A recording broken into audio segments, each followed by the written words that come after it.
Hey guys, Cow here bringing you another video. This one is going to be farming multiple accounts as quickly as possible, but I do want to kind of discuss the methodology and the thought process of why we're doing what we're doing. So right now, we all need to farm our minis, and this is going to be a farming for like minis and alternative accounts. I don't recommend this for main accounts just because there are more effective means like sneaky goblins that, though they take more time, will net you a lot more. So if you're focusing on one account, spending that extra time is mostly worth it, but spending extra time on many accounts will quickly add up, and you might find yourself being on the game for much longer than you would want to. But that being said, the most important thing to farm right now is ore, and the best way to do that is to get a high trophy range and doing your star bonus as well as war attacks. This means that if you want to be on each account for the least amount of time, you should really consider going to your farming raids with a war attack strategy, preferably one that can hit any type of base. I am using the Pekabo Bat because this one is the one I can consistently 3-star the most different types of bases. I do recommend Queen Charge Hybrid as another great alternative that I use. I don't really recommend E-Drags unless you're very proficient in E-Drags, as a lot of the times they don't get that 3-star. But enough blabbing, let's go right into the attacks here. Because we only care about ore, I'm just going to be not really paying too much attention to the to what the base is giving, but more so just is this a base that I should be capable of 3-starring? And if the answer is yes, then we're just going to go straight for it. So with the Pegabo Bat, we're mostly just trying to take out the splash, being the Eagle and the Town Hall being the most important things we need to consider taking out. And then once that goes down, we can then use bats to clear out the rest of the defenses. If you don't want to use a CC, there are definitely other attacks you can use. I think that this attack is plenty good even without a CC, but because I'm just trying to get that ore, I'm perfectly fine with spending that extra bit of raid points to make sure that we can get those 3 stars as consistently as possible here. So the king is tanking for our bats, so we're just going to use our we're not going to have to use our free spell on this wizard tower just because the king is going to be doing some heavy lifting for us when it comes to the tanking department. And the bats are going to sweep around this base, and we're going to have an easy 3-star in our hands here. So this attack is relatively quick also. Having a quick strategy can be also quite beneficial, meaning that you're spending less time on each attack.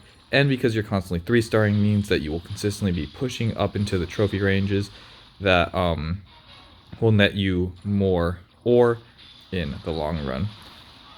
So just to keep talking about the ore, of course, the reason why ore is so important is because it's time locked, meaning that you cannot farm a bunch of it at once. You really have to be consistently logging on every single day. And because you want to keep on consistently logging on every single day, and you can't like burst farm, like for example, if you need a lot of dark elixir, you can just sit down, get all the dark elixir in one day if you really want to, and then not log on until your upgrade is done and then do it again. Whereas now with this ore, you can't really do that, so we kind of are forced here to do these attack strategies every single day. And using a war attack army is always going to be good, as it is increasing your skill as a player, because you're now attacking for the 3-star instead of just farming, making you a better war attacker if war is important to you, which now it should be, as it is another way to farm up that ore. And I didn't know this, but you get more ore for winning, so of course having a stronger attack hit rate will mean that your team is most likely to score the wins when it comes to those clan wars, netting you again more more of that ore. So there's a lot of reason to really be focusing on how well you attack here, and this farming strategy using those 3-star attacks is definitely one of the many reasons that you should be considering it. Going to be, once again, letting that king take care of that wizard tower before we send in the bats. A lot of the times you will not need the 4 freezes. I like 4. I was using 3, but I lost one raid because I was 1 freeze short. I think that anything less than 3 is a bit too little, but I think you can make it work with only 3 quite nicely, bringing yourself some more bats. The more bats you bring, of course, the quicker the cleanup and the more power you have. But of course, if you don't have enough freezes for the base, it doesn't matter how much power you have, because you're not going to be clearing that base. So, or you shouldn't be considering that cleanup, because you won't have any cleanup, because through not having enough freezes, you will not be even getting to that cleanup stage, because you'll be failing the attack. So something to consider. 3 if you're really confident in your ability to only need 3, and more if you're a little bit scared that you won't be able to have enough freezes for the back end. But especially with the new warden, you're going to be able to just clear bases pretty easily. But yeah, that's 2 3-stars. Let's see if we can keep on going. This one's a little bit lower in trophies, but not the end of the world. Coming in again with the same attack strategy. It looks like I can 3-star this one.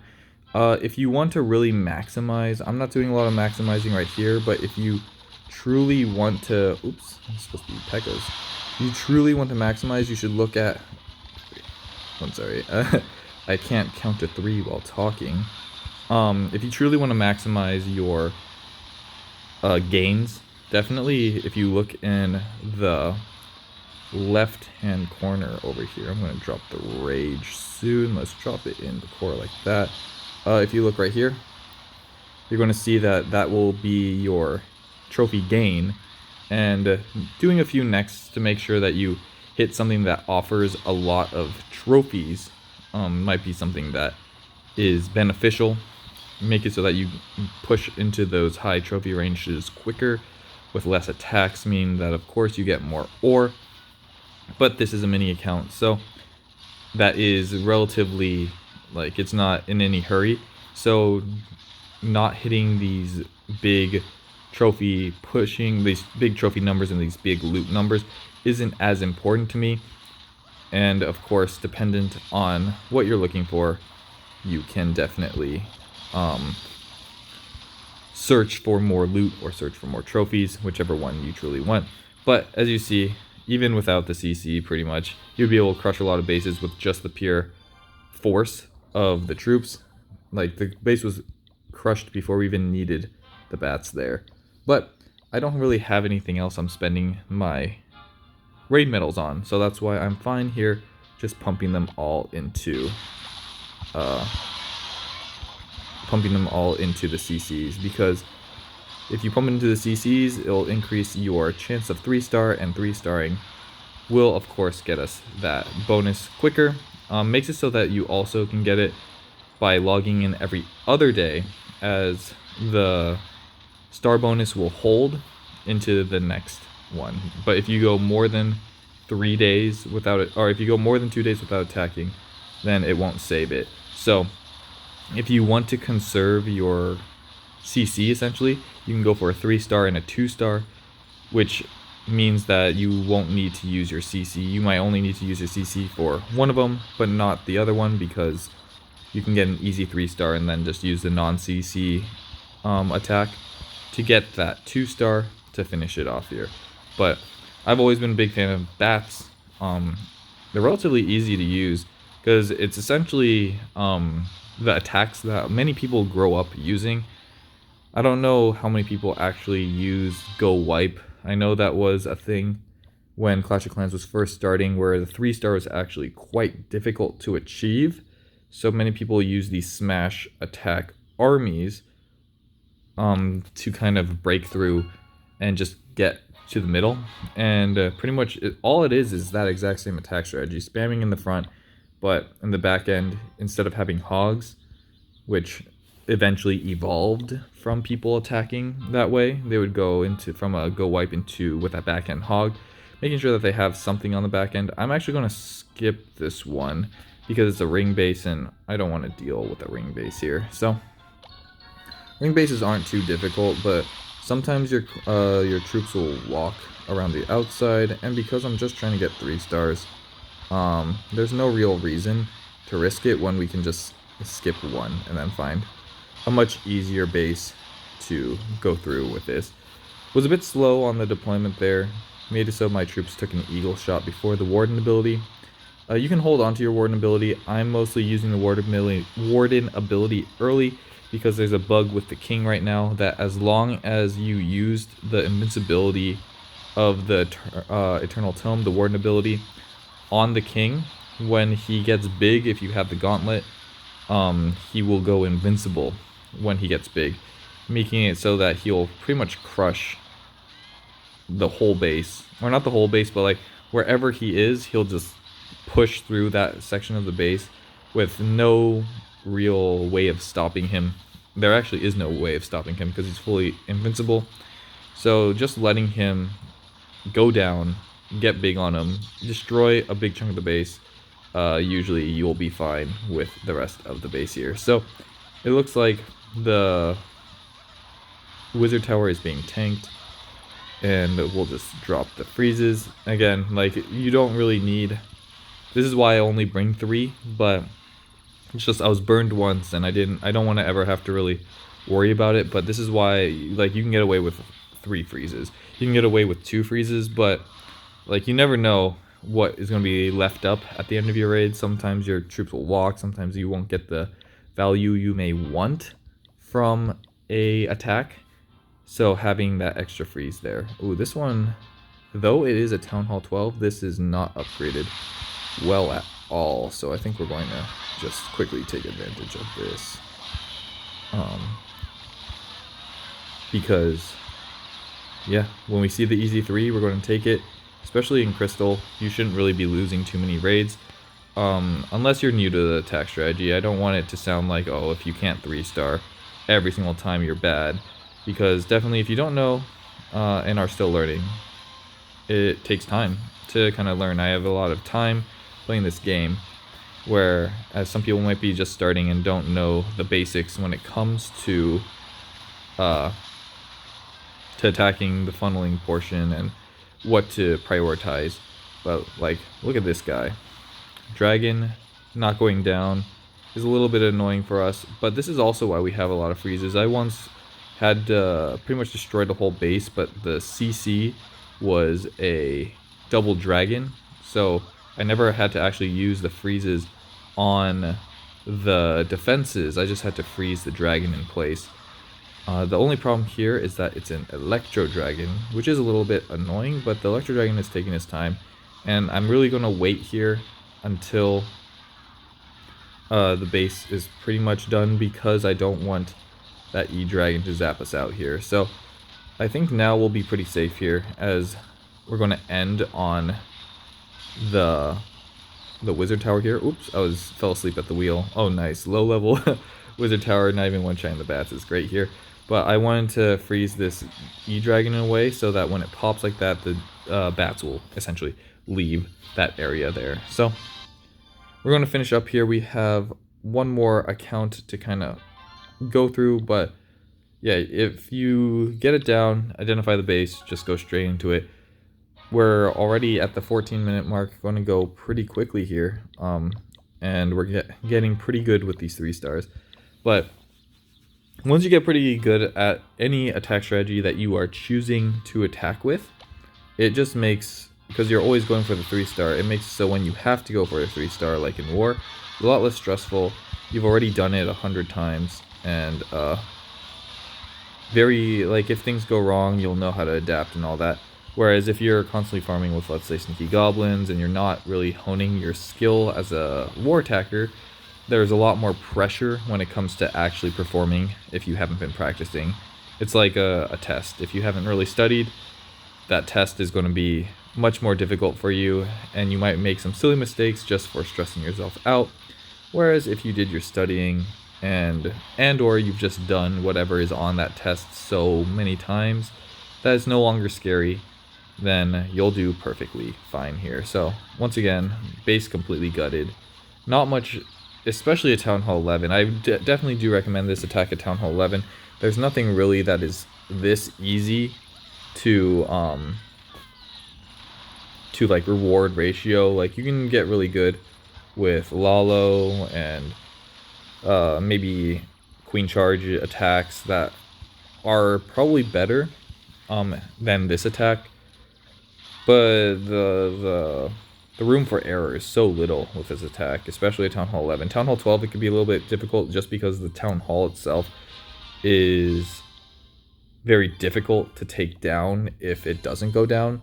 Sometimes if a base has a eagle, which is the most important defense that you want to hit, just because the eagle just donks on your whole team.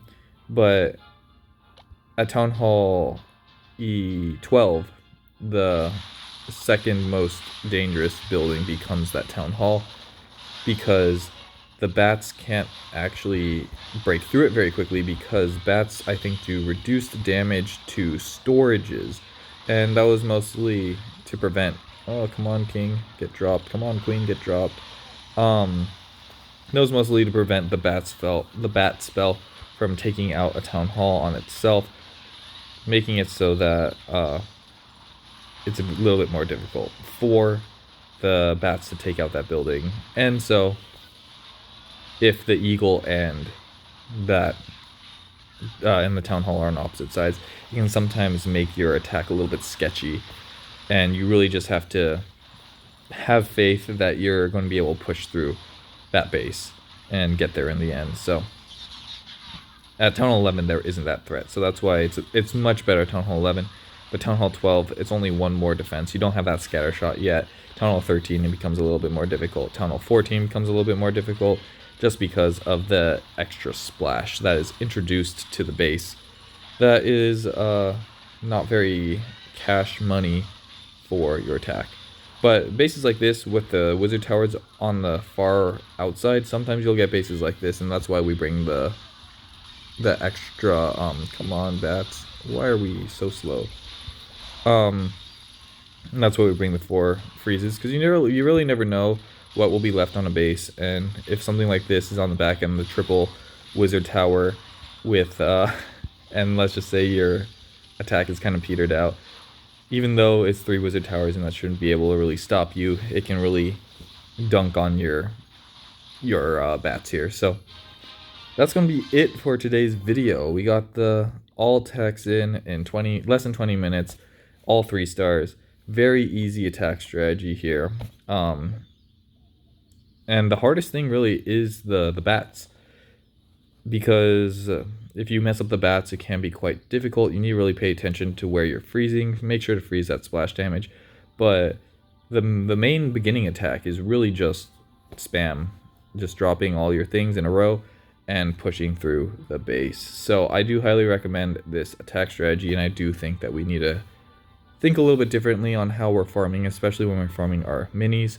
When it comes to farming your main, the ore shouldn't be too much of a big deal, a hindrance, just because if it is your main, you should be playing every single day, meaning that you'll gradually get that ore. I know it still sucks, but it sucks more for the mini accounts that you really only want to be playing once every other day to attack in war, or once every week if you're just farming those heroes just to one and done them. So this is going to change the meta when it comes to farming your minis, but hopefully these 3-star strategies will get you there. So hopefully you did enjoy the video. Like if you like it, comment, or what, YouTube stuff. Subscribe. We're going to keep on going. Hopefully we can get to whatever the next big goal is. But thank you all for your support. I'll catch you on the next one. Peace.